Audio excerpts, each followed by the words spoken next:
A chave girou na fechadura, ou melhor, tentou girar. O metal raspou, travou, e meu coração despencou no estômago antes mesmo do meu cérebro processar o que estava acontecendo. Eram 7h15 da noite de uma terça-feira comum. Eu estava voltando do meu turno de 12 horas no hospital, e a fechadura da casa onde eu morava há 15 anos simplesmente não abria. Não com a minha chave, pelo menos. Foi quando eu vi o papel, um pedaço de folha de caderno dobrado e preso com fita adesiva na porta de madeira escura. Minhas mãos tremiam enquanto eu arrancava aquilo e desdobrava, e as 7 palavras escritas em letra grossa e raivosa queimaram meus olhos. Suas coisas estão no lixo. Não volte mais. Eu me lembro de olhar para aquele bilhete e sentir meu corpo inteiro esvaziar. Sabe aquela sensação quando você está em um elevador que desce rápido demais? Foi exatamente assim, só que o elevador nunca parou de descer. Minhas pernas cederam e eu simplesmente sentei ali mesmo,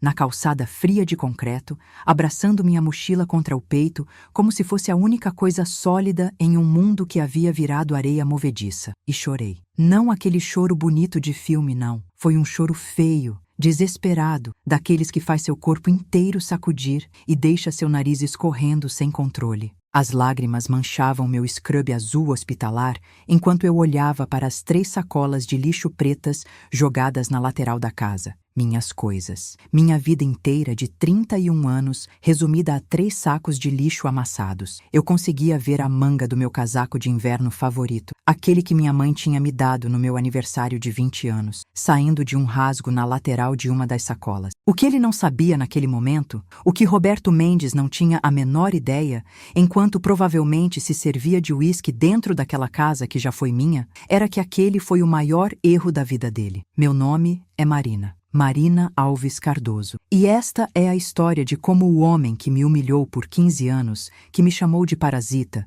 de peso morto, de fracassada, teve seu mundo inteiro desmoronando ao descobrir que minha mãe, antes de morrer, tinha deixado para mim a arma perfeita. Só que eu não sabia disso ainda. Deixa eu voltar um pouco no tempo para você entender como chegamos aqui. Eu tinha 16 anos quando minha mãe conheceu Roberto. Meu pai tinha morrido 3 anos antes, câncer de pulmão que levou ele em 6 meses, e minha mãe estava criando a gente sozinha. Ela era costureira, trabalhava em casa, fazia vestidos de festa, ajustes, concertos. A máquina de costura ficava na sala, e eu cresci ouvindo o barulho dela, aquele zum zum zum constante que era trilha sonora da minha infância. A gente não tinha muito, mas tinha o suficiente. Nossa casa era pequena, mas era nossa. Roberto apareceu em uma festa de aniversário da amiga dela, já com toda aquela conversa mansa, aquele sorriso que mostrava dentes brancos demais para serem naturais, aquele terno cinza bem cortado que gritava, "Eu tenho dinheiro". Ele era gerente regional de uma rede de concessionárias de carros, dirigia um sedã importado prateado, usava relógio que brilhava no pulso. Para uma viúva de 42 anos criando uma filha adolescente sozinha, ele deve ter parecido uma bênção. 6 meses depois, eles estavam casados. Eu lembro do casamento no cartório, pequeno, só alguns amigos próximos. Roberto me chamou de minha nova filha e me deu um abraço que durou tempo demais e apertou forte demais. Minha mãe sorria tanto que seus olhos quase desapareciam. Ela estava usando um vestido azul que ela mesma tinha feito, com bordados delicados nas mangas, e segurava um buquê pequeno de margaridas. Eu nunca tinha visto ela tão feliz desde que meu pai morreu. Os primeiros 6 meses foram normais. Ele era educado, distante, me tratava com aquela cordialidade fria de quem está cumprindo um papel social. Pagou minha escola particular, comprou uniforme novo, material escolar completo. Educação é investimento, ele dizia. E minha mãe segurava a mão dele com aquele olhar de gratidão que me fazia sentir culpada por não gostar dele mais. As rachaduras começaram devagar. Pequenos comentários. Marina, você ainda não terminou o dever de casa? Com toda essa oportunidade que está recebendo? Sua mãe trabalha tanto mantendo esta casa limpa, você poderia ajudar mais, não acha? Esse corte de cabelo deve ter custado caro. Espero que você saiba o valor do dinheiro que estamos investindo em você. Investindo. Essa palavra sempre voltava, como se cada prato de comida, cada uniforme, cada caderno fosse um débito acumulando na minha conta pessoal. Quando fiz 18 anos, a pressão aumentou. Você precisa decidir o que vai fazer da vida, Marina. Não pode ficar aqui de graça para sempre. Minha mãe interferia. Roberto, ela é minha filha. Ela está estudando para o vestibular. E eu estou pagando o cursinho, Denise. Só estou dizendo que ela precisa pensar no futuro dela. Já viu o preço desses materiais didáticos? São quase R$ 1.000 por mês. Passei em enfermagem na Universidade Federal. Lembro de correr para casa com o resultado na mão, coração batendo de alegria, imaginando que finalmente teria algo que me tornaria merecedora do espaço que ocupava. Minha mãe me abraçou chorando, girando comigo na sala, gritando de felicidade. Roberto deu um tapinha no meu ombro e disse: enfermeira. Bom, pelo menos não é desoneroso como outros cursos. Você vai conseguir se sustentar logo. 4 anos e você estará fora daqui, não é? 4 anos de faculdade foram 4 anos de comentários diários. Chegou tarde de novo da aula? Está namorando esse garoto do seu curso? Espero que ele saiba que você não tem dote para oferecer. Sua mãe fez esse jantar maravilhoso. Você deveria agradecer mais. Sabe quanto custa essa carne? Esse carro que eu comprei? Não, Marina. Não é para você usar. Você precisa aprender responsabilidade. Pegar ônibus faz bem para o caráter. E minha mãe ia murchando. A costureira que tinha clientela fiel, que tinha orgulho do próprio trabalho, que passava tardes inteiras conversando e rindo com as clientes enquanto provava vestidos, foi parando de costurar. Roberto disse que não preciso mais trabalhar, ela explicou quando questionei, sua voz sem o entusiasmo de antes. Ele prefere que eu cuide da casa. Diz que mulher dele não precisa se matar trabalhando. A máquina de costura foi para o depósito. O ateliê improvisado na sala virou um escritório para Roberto. E minha mãe, a mulher independente e forte que criou a filha sozinha, foi se transformando em uma sombra silenciosa que andava pela casa em chinelos de quarto, arrumando, limpando, cozinhando. Eu me formei aos 22 anos e consegui emprego em um hospital público. Bom salário para iniciante, plantões puxados, mas era minha independência. Quando você vai sair daqui, Marina? Roberto perguntou no jantar do dia que contei sobre o emprego. Você tem salário agora, pode alugar um apartamento, começar sua vida, já está grande demais para ficar morando com os pais. Roberto! Minha mãe finalmente reagiu. Ela acabou de começar a trabalhar, precisa juntar dinheiro primeiro. Estou só dizendo que ela tem 31 anos, ele começou. 22, corrigi, com os dentes cerrados. Exatamente, idade de ser independente. Quando eu tinha 22, já morava sozinho há 4 anos. Mas eu não saí, parte por teimosia, parte porque via minha mãe ficando mais frágil, mais quieta, mais apagada. Ela emagreceu, parou de usar maquiagem, parou de encontrar as amigas. Quando eu perguntava se estava tudo bem, ela sorria aquele sorriso cansado e dizia: estou ótima, filha, só um pouco cansada. Aos 25 anos, descobri por que ela estava tão cansada. Câncer de pâncreas, estágio avançado. Os médicos deram 6 meses a 1 ano. Ela não chegou aos 8 meses. Eu estava com ela quando morreu. Segurava sua mão na cama do hospital, sentindo os dedos dela ficando mais frios, mais fracos. Roberto estava na sala de espera porque não conseguia ver ela assim. Suas últimas palavras coerentes, antes da morfina levar ela completamente, foram: Marina, Helena, procure Helena. Ela tem... E então, ela se foi. Apenas parou de respirar. E eu fiquei ali segurando uma mão vazia, olhando para o rosto da mulher que me criou, que me amou, que sacrificou tanto por mim. Antes de continuar, se você está gostando desta história, por favor, clique no botão de inscrever-se e deixe um comentário dizendo de onde você está assistindo e que horas são aí. Eu leio cada comentário e significa muito para mim. Muito obrigada pelo seu apoio. Agora, de volta à história, o velório foi estranho. Roberto chorou as lágrimas certas nos momentos certos, recebeu os pêsames com a expressão apropriada, organizou tudo com eficiência impressionante. Alguns dias depois, sentou comigo na sala e disse: precisamos conversar sobre o futuro. O futuro, segundo Roberto, era este. A casa estava no nome dele. Ele tinha comprado ela depois do casamento, tinha investido em reformas, tinha pagado todas as contas. Minha mãe tinha assinado um acordo pré-nupcial que eu nem sabia que existia. Eu poderia ficar temporariamente enquanto me reorganizava. Temporariamente virou 6 anos. 6 anos de humilhação crescente. Você ainda está aqui, Marina? Toda vez que eu chegava do trabalho. Essa comida que eu paguei sempre que eu abria a geladeira. Você ganha quanto mesmo? 3.500? Não dá para alugar um kitnet? Constantemente. Ele trazia mulheres para casa. Não escondia. Eu ouvia risadas, conversas, barulhos. Na manhã seguinte,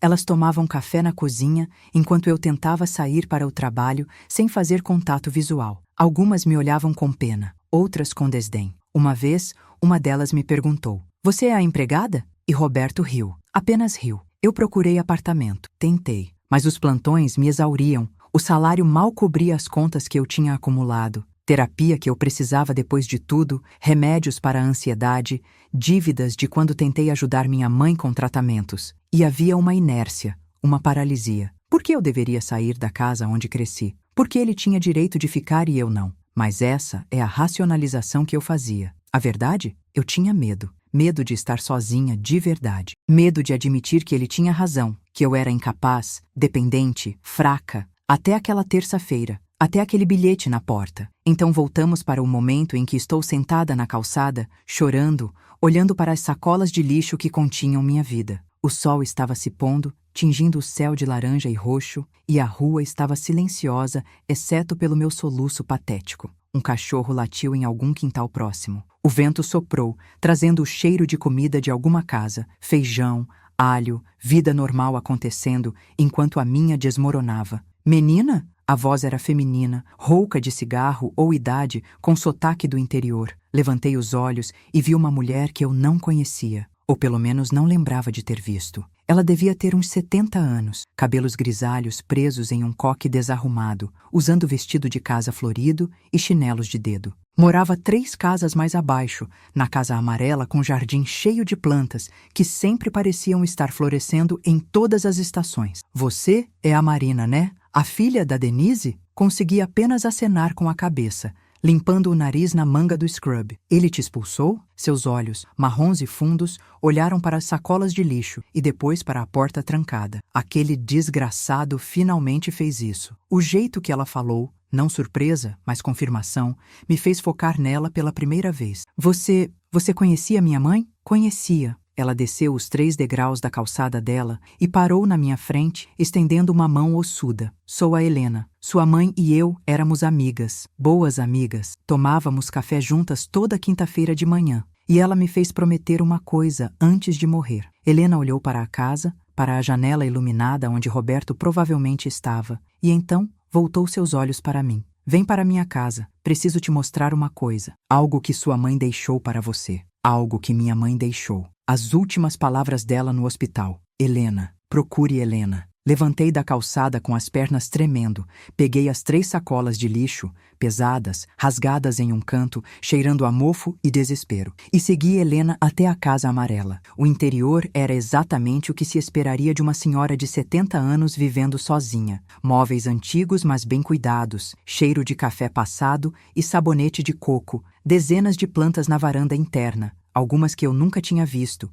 com flores estranhas e bonitas, fotos em porta-retratos nas prateleiras mostrando décadas de vida. Helena me guiou direto para a cozinha, me fez sentar em uma cadeira de madeira que rangia sob meu peso e colocou uma xícara de café na minha frente sem perguntar se eu queria. Bebe, você está pálida. Obedeci. O café era forte, amargo, quente o suficiente para queimar a língua. Bom, a dor me ancorava de volta à realidade. Helena sentou na minha frente, acendeu um cigarro, Calton, pela caixa na mesa. Deu uma tragada longa e me estudou com aqueles olhos que pareciam ver através de mim. Sua mãe veio aqui 3 semanas antes de morrer, começou ela, batendo a cinza no cinzeiro de vidro. Estava tão fraca que mal conseguia andar, mas insistiu em vir. Disse que precisava me pedir um favor, o maior favor da vida dela. Meu coração acelerou. Ela me trouxe um baú, pequeno, de madeira, com cadeado, pesado. Me fez prometer que eu ia guardar ele no meu porão e nunca abrir. E me fez prometer que,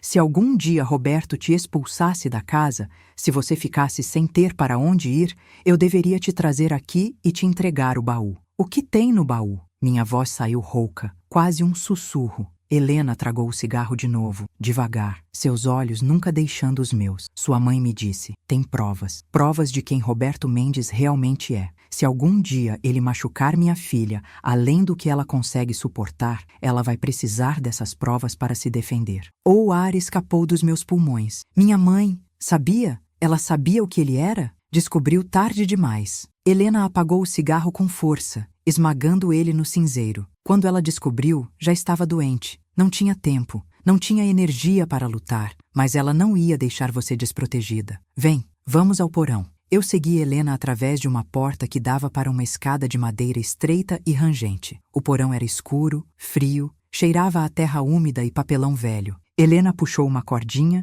e uma lâmpada nua iluminou o espaço. Caixas empilhadas, ferramentas antigas, algumas bicicletas enferrujadas, prateleiras com potes de conserva empoeirados. E no canto, embaixo de uma lona plástica cinza, um baú de madeira escura. Helena removeu a lona com movimentos cuidadosos, revelando o baú completamente. Era do tamanho de uma maleta média, madeira de demolição com ferragens de metal escurecido, um cadeado moderno preso na frente. Helena enfiou a mão no bolso do vestido e tirou uma chave pequena. Ela me deu 2 chaves, uma para mim, uma para você. Colocou a chave na minha palma. O metal estava morno do bolso dela. O que tem lá dentro é seu agora. Sua mãe passou os últimos meses de vida juntando essas provas. Use bem. Minhas mãos tremiam tanto que levei 3 tentativas para encaixar a chave no cadeado. Quando ele finalmente abriu com um clique metálico, respirei fundo, o ar frio do porão enchendo meus pulmões, e levantei a tampa. O baú estava cheio. Envelopes organizados com clipes coloridos, pastas etiquetadas com letra caprichada da minha mãe, documentos em plásticos protetores, até um pendrive preso com elástico em um envelope marcado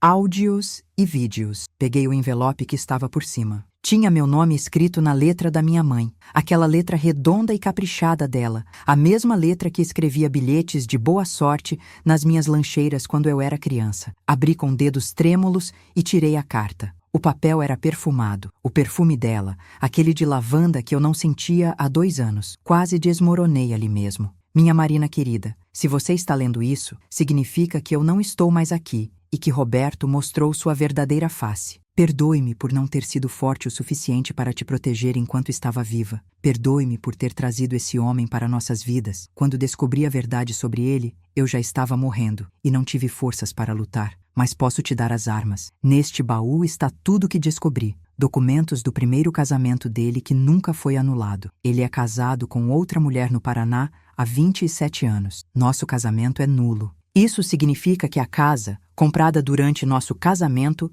não é legalmente dele. Provas de fraude financeira dele na concessionária. Ele desviou milhões em uma conta nas Ilhas Cayman. A auditoria interna está em andamento, mas ele sabe subornar as pessoas certas. Registros médicos que mostram que eu descobri o câncer cedo, mas ele me convenceu a não fazer tratamento imediatamente, porque era caro e experimental. 6 meses teriam feito diferença. 6 meses poderiam ter me salvado. Ele me matou, Marina. Devagar, mas me matou. Testemunho de outras mulheres que ele enganou, usou e descartou. Fotos, conversas, tudo. Use essas informações como você achar melhor. Destrua ele se for isso que seu coração pedir. Ou simplesmente use para se proteger e seguir em frente. Mas saiba disso. Você não é o que ele disse que você é. Você é forte, você é capaz, você é minha filha. E isso significa que você tem mais força do que imagina. Eu te amo para sempre, mãe. As lágrimas escorriam no papel, borrando a tinta azul da caneta. Segurei a carta contra meu peito e finalmente entendi. Minha mãe não me abandonou. Ela lutou por mim da única forma que conseguiu.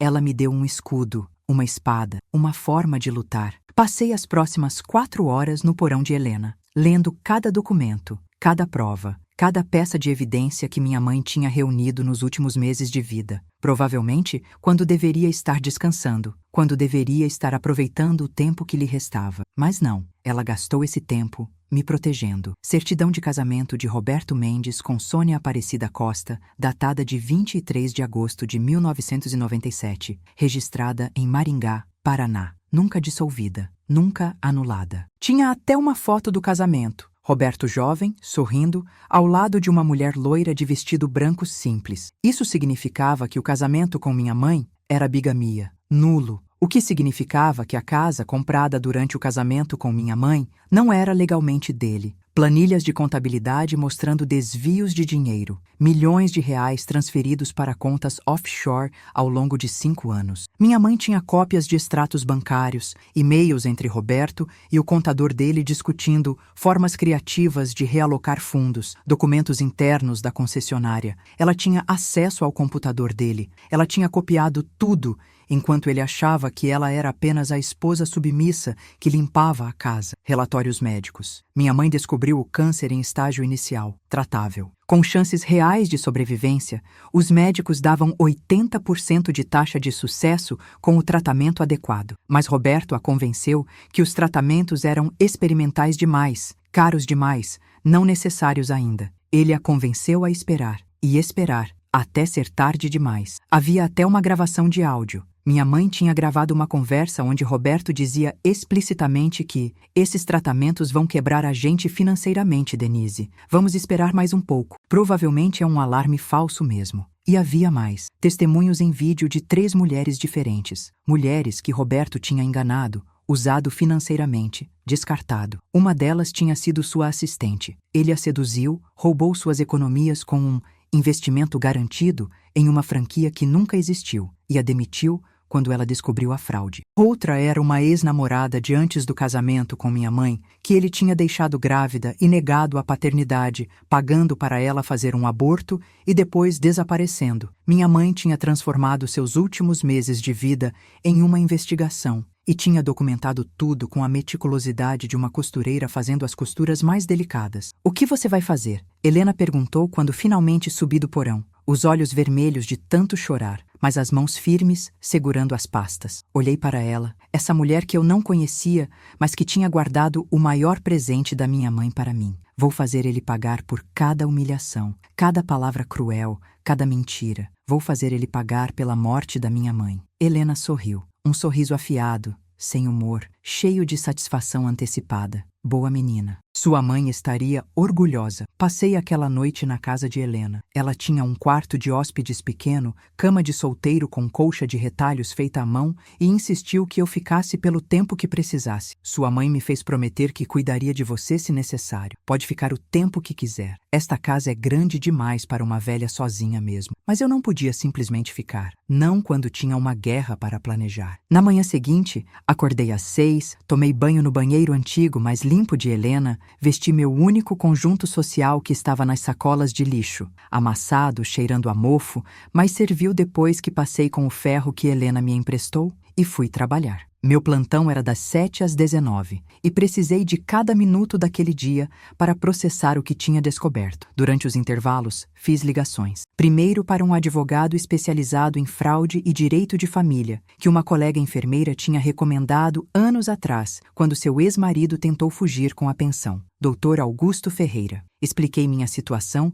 de forma resumida e marquei uma consulta para o dia seguinte. Depois, liguei para a Sônia, a primeira esposa de Roberto. O número estava em um dos documentos da minha mãe, escrito em um post-it amarelo com a nota. Ela merece saber a verdade também. Alô? A voz era feminina, cansada, com sotaque do interior. Sônia Aparecida Costa? Quem quer saber? Meu nome é Marina. Marina Alves Cardoso. Acredito que você é, ou foi... É casada com Roberto Mendes? Silêncio longo do outro lado. Então, esse filho da puta te enganou também? E assim começou minha aliança mais improvável. Sônia Aparecida Costa, casada legalmente com Roberto há 27 anos, morando em Maringá com os 2 filhos adultos dele, Rodrigo, de 33, e Rafael, de 29, que ele abandonou quando o mais novo tinha 7 anos. Ele simplesmente sumiu um dia, parou de pagar pensão, mudou de cidade, mudou de vida. Eu tentei processar ele, Sônia me contou, sua voz amarga como fel, mas ele sempre tinha um advogado melhor,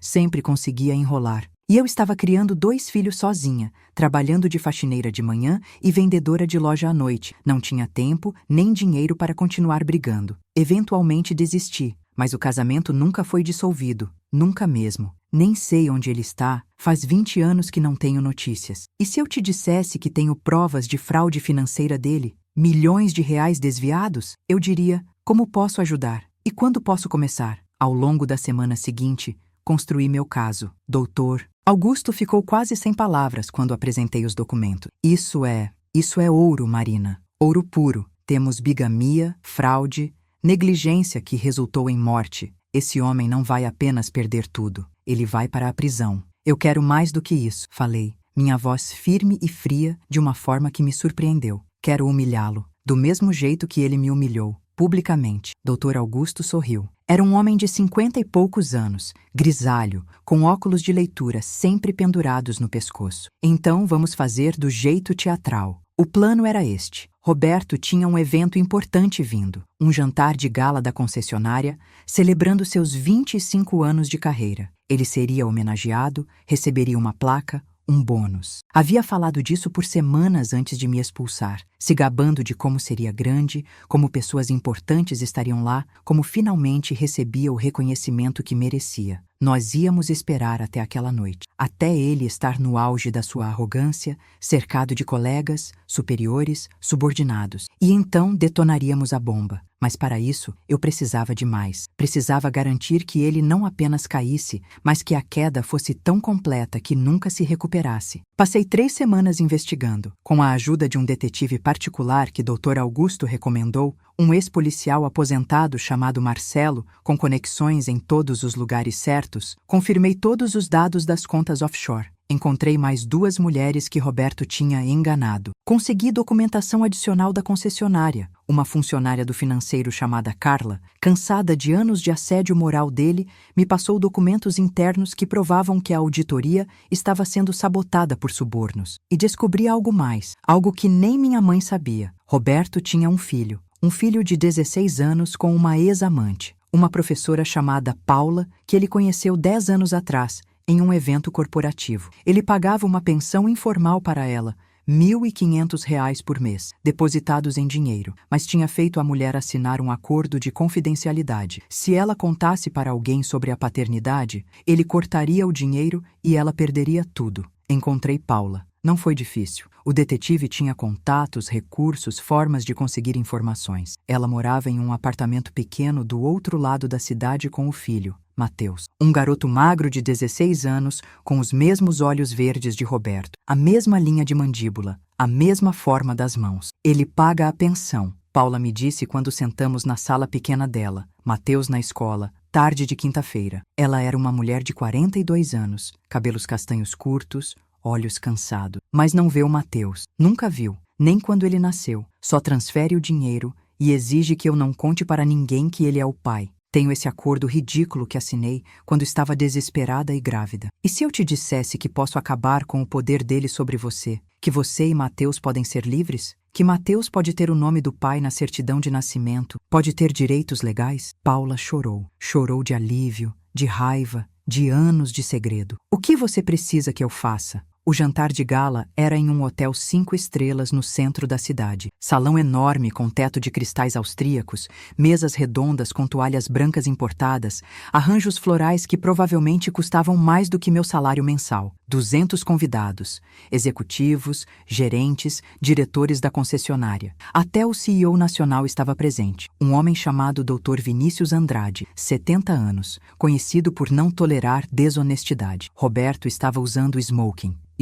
completo, com gravata borboleta, abotoaduras de ouro, cabelo impecavelmente penteado com gel, aquele sorriso branco e falso, circulando entre as mesas, apertando mãos, rindo alto demais daquelas piadas corporativas ruins. Ele me viu. É claro que me viu. Eu estava sentada em uma mesa no fundo, usando o vestido preto simples que tinha comprado em uma brechó por R$ 80, cabelo preso em um coque simples, sem maquiagem, exceto um batom vermelho escuro. Ele congelou por 1 segundo, apenas 1 segundo. Seu sorriso vacilou, seus olhos se arregalaram levemente. Depois continuou andando, fingindo que não me reconheceu, mas vi suas orelhas ficando vermelhas. Vi ele engolir em seco. Sônia estava ali também, sentada em outra mesa, usando um vestido azul royal, que ela me disse ter comprado especialmente para essa noite, com dinheiro que economizou por meses. Quero que ele me veja, ela tinha dito. Quero que ele saiba que eu vim. Paula e Mateus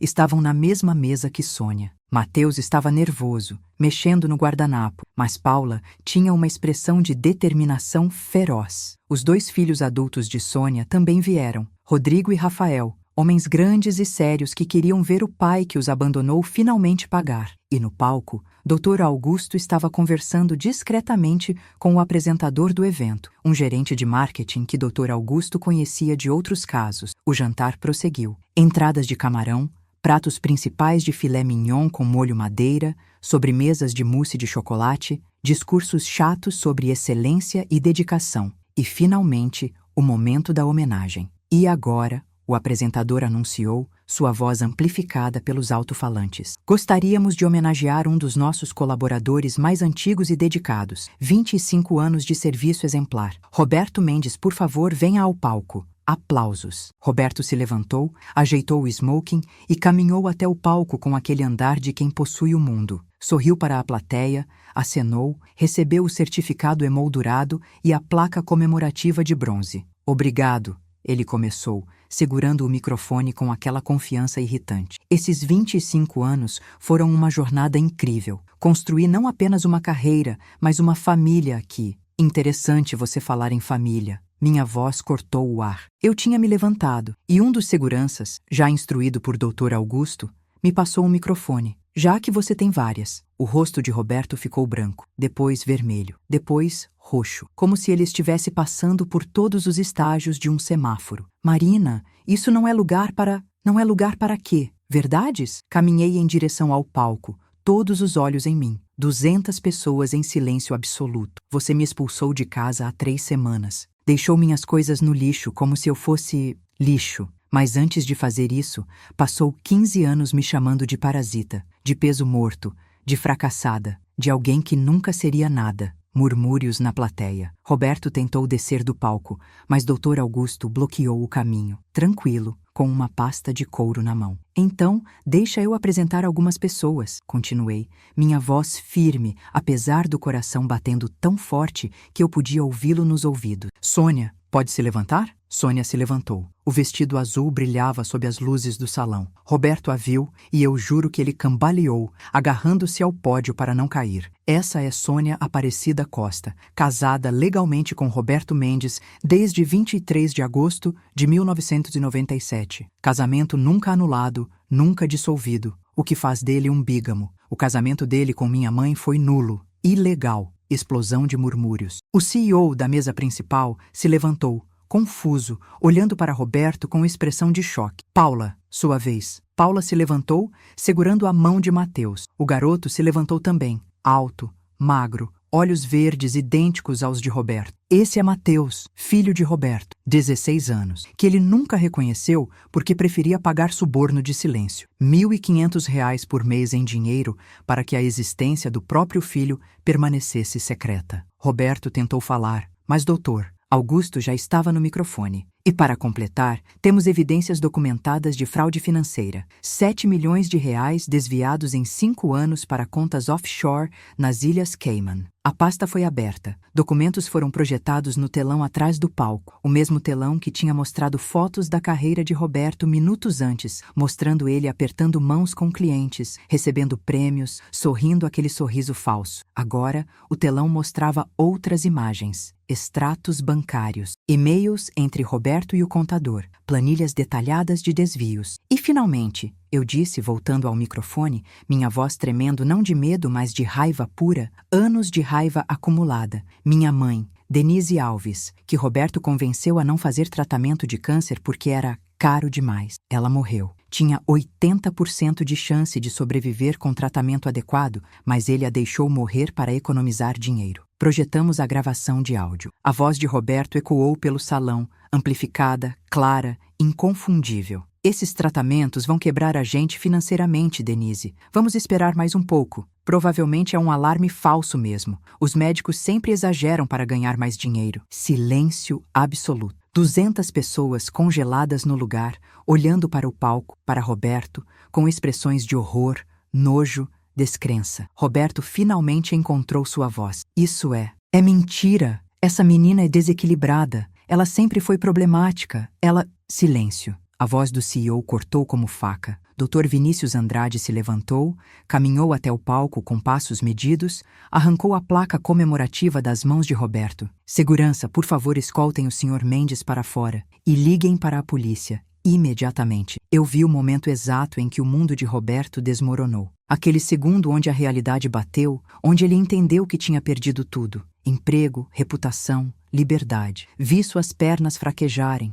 vi ele ser amparado por 2 seguranças uniformizados, vi ele ser arrastado para fora do salão, enquanto 200 pares de olhos o julgavam em silêncio mortal. E eu, pela primeira vez em 15 anos, sorri. Não um sorriso feliz, um sorriso de justiça, de finalização, mas a história não termina aqui. Tudo o que aconteceu depois daquela noite foi consequência em cascata. Roberto foi preso 3 dias depois. As acusações eram múltiplas: bigamia, fraude financeira, falsidade ideológica, apropriação indébita. A fiança foi negada devido ao risco de fuga. As contas offshore provavam que ele tinha recursos e intenção de desaparecer se tivesse oportunidade. A concessionária abriu uma investigação interna completa. Descobriram que a fraude era ainda maior do que imaginávamos. 10 milhões de reais ao longo de 8 anos. Clientes enganados com preços inflados, contratos falsificados, impostos sonegados. A empresa abriu processo civil para recuperar os valores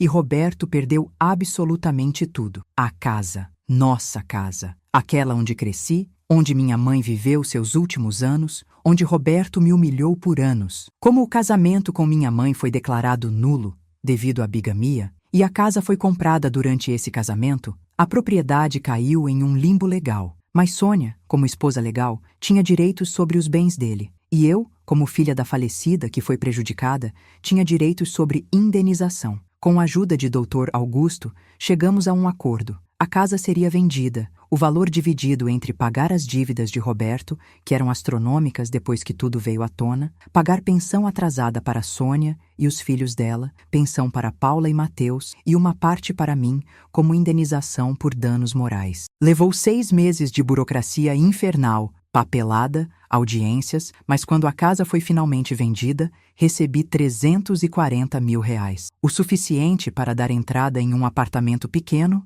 mas meu mesmo, pela primeira vez na vida. Sônia e eu nos tornamos amigas improváveis. Ela veio visitar São Paulo 3 meses depois do julgamento. Conheceu Helena. E as 3 passamos uma tarde inteira bebendo café, comendo bolo de fubá que Helena fez e rindo mesmo, gargalhadas altas, de como Roberto devia estar se sentindo na prisão. Espero que seja uma cela pequena, Sônia disse, erguendo sua xícara, com um colega de cela que ronca. E brindamos, as 3, unidas por um homem terrível que inadvertidamente nos trouxe juntas. Paula finalmente pôde registrar Mateus com o nome do pai. Roberto foi forçado pela justiça a fazer o teste de DNA. Positivo, obviamente, não que houvesse dúvida ao olhar para o garoto e reconhecer a paternidade oficialmente. Mateus ainda não quis conhecer o pai. Não preciso de um pai que nunca me quis e só me reconheceu porque foi forçado. Ele disse, maduro demais para seus 16 anos, mas pelo menos agora tinha seu direito legal reconhecido. Tinha direito à pensão, à herança, ao sobrenome se quisesse. As 3 mulheres que Roberto enganou financeiramente juntaram-se ao processo. Uma delas, a ex-assistente chamada Fernanda, recuperou suas economias, 68 mil reais que ela tinha investido na franquia falsa. Outra conseguiu pensão por danos morais, 15 mil reais por ano de sofrimento emocional. A terceira apenas queria que ele admitisse o que fez, e o juiz forçou ele a fazer isso em depoimento registrado, filmado, que ficou nos autos do processo. Minha mãe.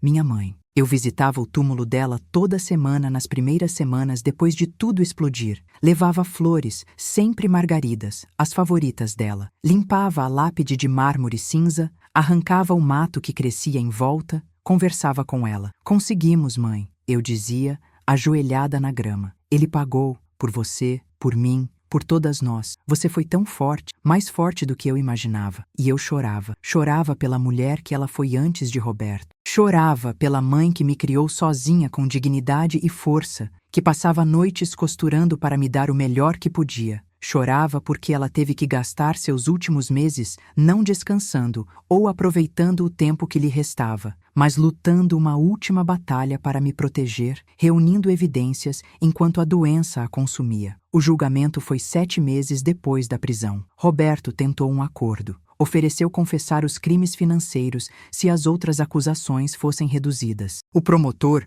um homem chamado Dr. Fernando, sério, meticuloso, recusou. Você fez escolhas conscientes em cada passo da sua vida, ele disse durante a audiência, olhando diretamente para Roberto. Agora vai viver com as consequências de cada uma delas. 17 anos de prisão foi a sentença, por todos os crimes combinados: bigamia, fraude, apropriação, falsidade ideológica. Roberto ouviu o veredito sem expressão, apenas um músculo pulando na mandíbula, as mãos algemadas na frente do corpo. Quando os guardas o levaram, ele olhou para mim na galeria. Nossos olhos se encontraram por um segundo. Eu não desviei, não baixei a cabeça. Não olhei para o chão como fiz tantas vezes quando ele me humilhava. Apenas olhei de volta, firme, cabeça erguida, até ele desaparecer pela porta. 1 ano depois do jantar de gala, eu estava no meu apartamento. Pequeno, kitnet de 40 metros quadrados, mas com uma janela grande que dava para uma árvore linda, uma jabuticabeira que florescia na primavera, e uma cozinha onde eu podia fazer café na hora que quisesse, cozinhar o que quisesse, sem sentir que estava roubando ou devendo favores. Helena veio jantar. Ela tinha se tornado uma espécie de avó adotiva, sempre ligando para saber se eu estava comendo direito, se estava descansando o suficiente entre os plantões, se estava feliz. Fizemos macarrão, receita dela, com molho de tomate caseiro feito com tomates do jardim dela e bastante alho. Sua mãe estaria tão orgulhosa, ela disse, limpando o molho do prato com um pedaço de pão italiano. Tão orgulhosa de quem você se tornou. Eu não teria conseguido sem ela, sem você. Besteira. Helena acenou a mão, mas estava sorrindo, olhos brilhando. Você tinha isso em você o tempo todo, só precisava de um empurrão. Sua mãe te deu as ferramentas, mas você que construiu a vitória. E ela estava certa. Eu não era mais aquela mulher sentada na calçada chorando, achando que seu mundo tinha acabado. Não era mais a enteada humilhada, a filha desprezada, o peso morto. Eu era Marina Alves Cardoso, enfermeira, sobrevivente, vencedora. Roberto tirou de mim 15 anos de paz. Tirou minha mãe através de manipulação e negligência. Tirou minha dignidade temporariamente. Mas no final, eu tirei dele o que ele mais valorizava: seu orgulho, sua reputação, sua liberdade, seu falso sucesso. Recebi uma carta dele na prisão, 6 meses atrás. O envelope chegou pelo correio, meu endereço escrito em letra que eu não reconheci. Provavelmente algum outro presidiário que escreveu por ele. Não abri por 3 semanas. Deixei ela na mesa da cozinha, olhando para ela toda manhã, sem coragem de abrir. Quando finalmente abri, era curta. Marina, eu sei que você nunca vai me perdoar. Eu não estou pedindo perdão, mas preciso que você saiba que eu menti. Você nunca foi um peso. Você nunca foi incapaz. Eu disse essas coisas porque eu tinha medo. Medo de que você fosse mais forte que eu. E você era, sempre foi. Roberto. Eu queimei a carta, levei ela para a pia da cozinha,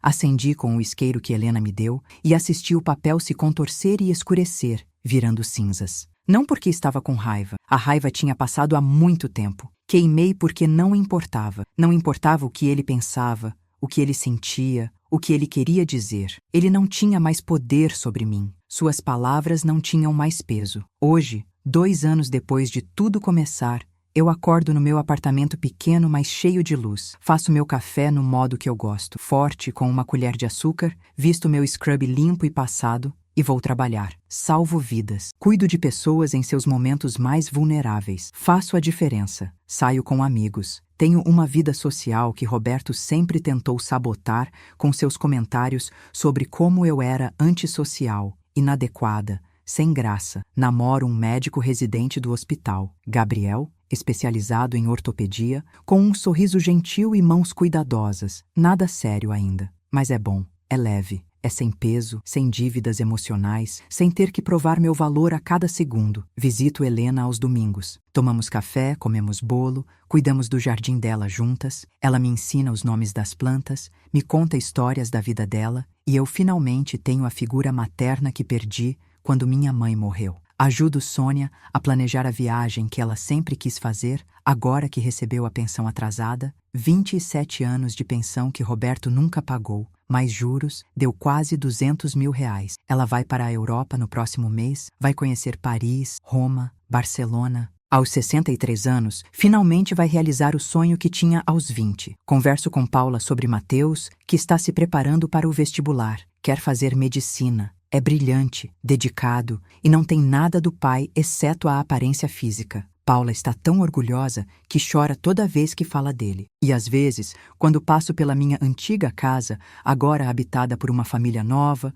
uma família feliz com 3 crianças que brincam no jardim que Roberto nunca deixou que ninguém usasse, eu sorrio. Não um sorriso amargo, um sorriso de paz, porque aprendi a lição mais importante da minha vida. Humilhação não define você. Abuso não define você. As palavras cruéis de alguém que quer te diminuir não definem você. O que define você é como você se levanta depois de ser derrubada, como você luta, como você sobrevive, como você usa a dor para se tornar mais forte. Roberto sempre me disse que eu nunca seria nada, que eu era uma carga, um peso, alguém que nunca conseguiria nada sozinha. E ele estava errado. Sobretudo, eu não apenas consegui algo sozinha, consegui algo muito melhor. Consegui provar que a filha fraca, a enteada parasita, a mulher que ele jogou na calçada como lixo, era mais forte, mais inteligente, mais capaz e mais resiliente do que ele jamais seria. Minha mãe me deu as armas, Helena me deu abrigo, Sônia me deu coragem,